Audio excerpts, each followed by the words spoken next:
Hi everybody, it's Coach Amanda here with Painted Purpose Coaching. In today's video, I've got some dating tips for you that may help you reclaim your stability and get off the dating merry-go-round once and for all. I'm not going to sit here and give you the basic mainstream rundown of do's and don'ts that you've heard before. Instead, I'm going to acknowledge that dating and trying to have relationships with each other nowadays has become a total shit show, pretty much, across all genders and types of couples. I know it sucks having to pretend all the time. You got to be participating in the hustle and the games that you don't want to. You get roped in and robbed of precious time and energy encounter after encounter, which leaves you drained and disappointed in joining them instead of beating them. What I've noticed is that we all have abandoned our standards when it comes to, what we want and how to go about getting it. We don't live our values anymore. And we've lost the art of enjoyment and real connection and relating to one another. So I'm going to give you the quickest and most direct ways out there to stop settling and to turn this thing around one by one. If we can do this, it'll change everything. And also, you'll see how manifesting and attracting what matches you is the key. It is possible to still have fun and be worry-free and retain your energy while dating. There's a lot to the subject. So I'm going to be covering the topic of relationships and dating in several videos, but today is just like the first one. So it's just part one. So number one, clean up your act.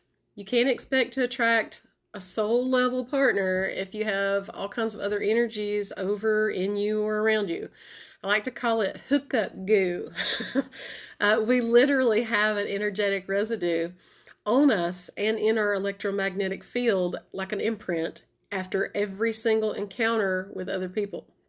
Your energetic field is literally not your own anymore. And if you have ex-boyfriends or girlfriends in your phone or on your mind, in your feelings, the should-have-beens, the DTF DMs, or friends with benefits, crushes, even co-workers that you've sent sexty pics with, back and forth, all of it has to go. You got to get it out of your phone and out of your mind and out of your feelings and your field because it affects what you are and who you attract. So phones. Phones have enabled old energies to still have contact to you and access to you long after they should. And it's out of FOMO and desperation that we keep this stuff around. If you're building from that platform, then that is what you'll likely keep attracting. You attract what you are.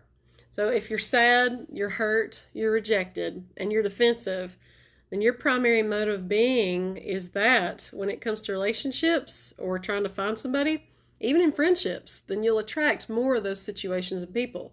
You cannot fool the universe, folks. Can't do it. It knows if you've not yet learned or overcome, and you're good now. So if you've got resentments and anger, your partner traumas, if you've suffered betrayal that you haven't healed from completely yet, and then, you kind of have to start there. Things like if you were cheated on, upgraded for a younger woman, or upgraded for a richer guy, or if you're grieving from a lost love or a lost loved one, you have to rebalance. You have to heal and give yourself a fresh start. If you've got anger issues, abandonment issues, addictions, resentments towards the opposite sex, if you're dating a married person, stop it. You've got to work and do you. You got to do some energy cleansing, and you got to make some decisions and get some clarity, set some boundaries for yourself, and do cord cutting exercises on these. It may require doing healing work for a few sessions and really get ownership of yourself back. Because these things just linger around like old baggage that affects every relationship that you try. And if you've got kids, it's rubbing off onto your kids without you even realizing it. They notice more than you think they do. They'll pick up on the same habits subconsciously. Everything is cause and effect in 3D, So rebalance, realign, get your energetic field clean. I help people with this every single day, and it works every time. You literally become lighter and more attractive and brighter and more capable of handling people's stuff, right? And your own. You're able to, really kind of get back to the flow of being divinely feminine and divinely masculine. Um, it's like women being and allowing, and men doing and containing. Both get to enjoy the art of relating to one another again naturally. So, no more missing anything, settling, or having agendas or expectations, or inviting codependency in. So, number 2 is you gotta be your own lover and best friend.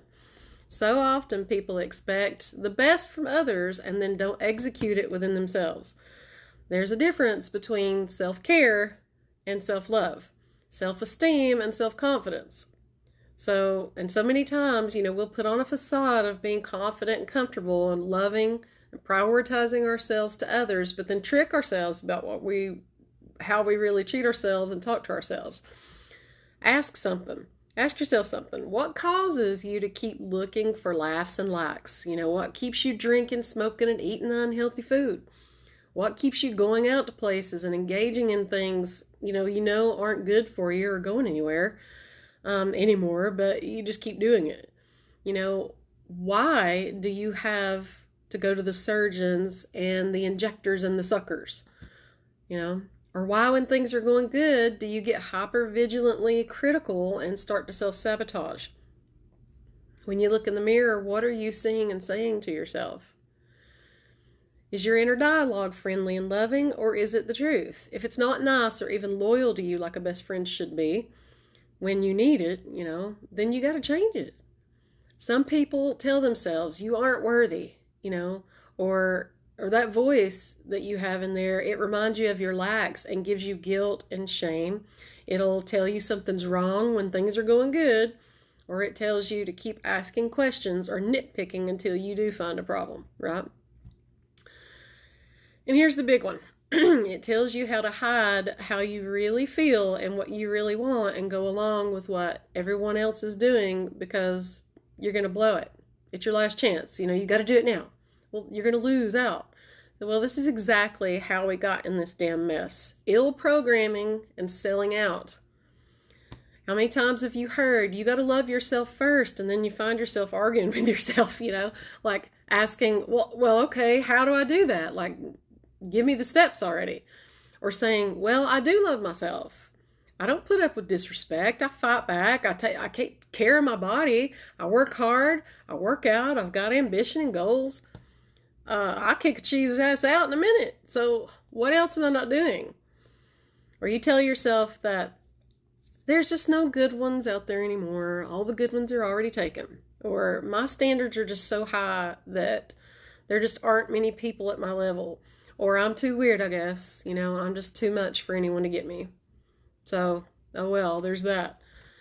Well, those are all centered on what you're really telling yourself and your limiting beliefs. And if you don't work, if you're contradicting yourself and you don't work to fix that, you got to have your own back no matter what and really walk in your talk.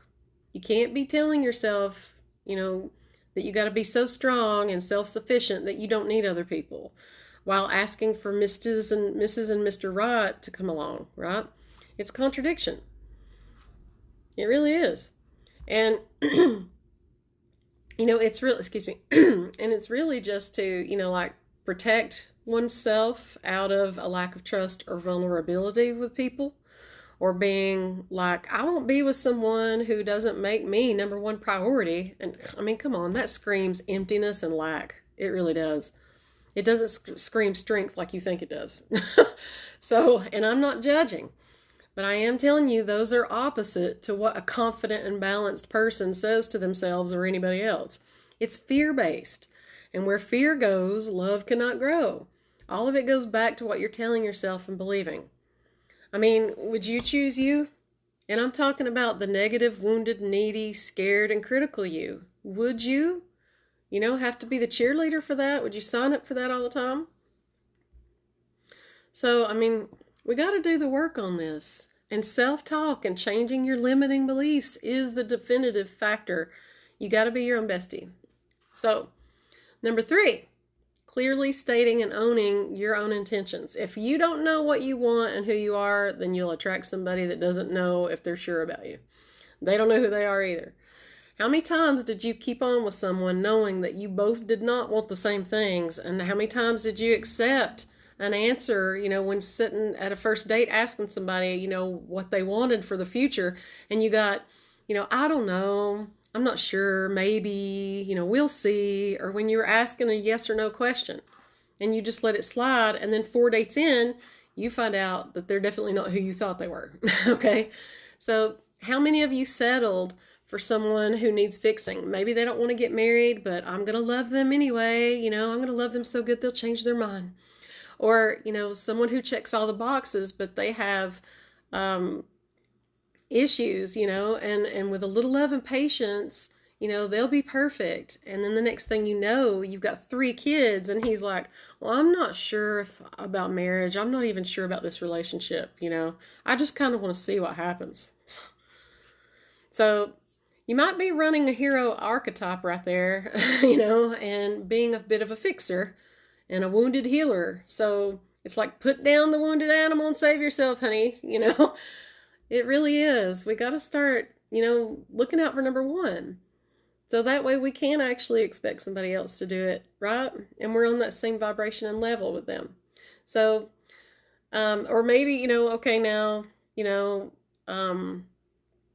you're that guy who has no way to maintain a relationship, and you live at your mama house and keep a smart mouth, right? But you have been luring women in with sincerities and things like that, talking about the future and saying all that good stuff, when you just really wanted to hit it and quit it. So then you wind up with a level 4 clinger, who has abandonment issues, and she's pregnant. So how many times did you send the pics when you thought it was stupid and didn't want to? How many times did your Veruca Salt your way through your life, and here you are 3 divorces later, all because you didn't line up with your intention and wanting to do what you wanted to do so bad that you overlooked things. You overlooked that the relationship was not right. Or how many times did you sell out, posting, luring people with the sexy pics, and then wound up with a cheating asshole, all because you didn't stick with your intentions. You sold out. And then you kicked yourself because it backfired. It's enough already. It's really enough already. Stop doing it if it isn't working in your favor. My loves, you got to get your intentions straight and stick to them. It takes being 100 with you and then the other person to get out of the chaos and get some self-work in. So I pointed out some of the easiest ways and the most direct ways to change the rules of the dating game instead of it changing you. The common denominator, my dear, is you. And although there is much more to discuss with this topic, this here is what people are neglecting to do. They're neglecting to do this currently. And as I see it, it's the only way to level the playing field. You improved is what's missing. So working with a professional coach like myself to get the exact things you need and to be fully in yourself and in the present moment is more needed in society now more than ever. We all have a lot going on. So we got to stop pretending it doesn't affect us. So I offer a free intention and clarity session to people who want a more personalized type of help and better, quicker change. So please DM me or email me. And if any of this resonated with you and you've had these types of experiences, please know and understand that you do have the ability to attract and create the life you want. But please click the like button and follow me on IG and Facebook, and know that, if you know anybody else that could use this type of similar information in this video, then share it with them. And please stay tuned for my next video where we go deeper into the dating game and how to manage it. I love you. Namaste.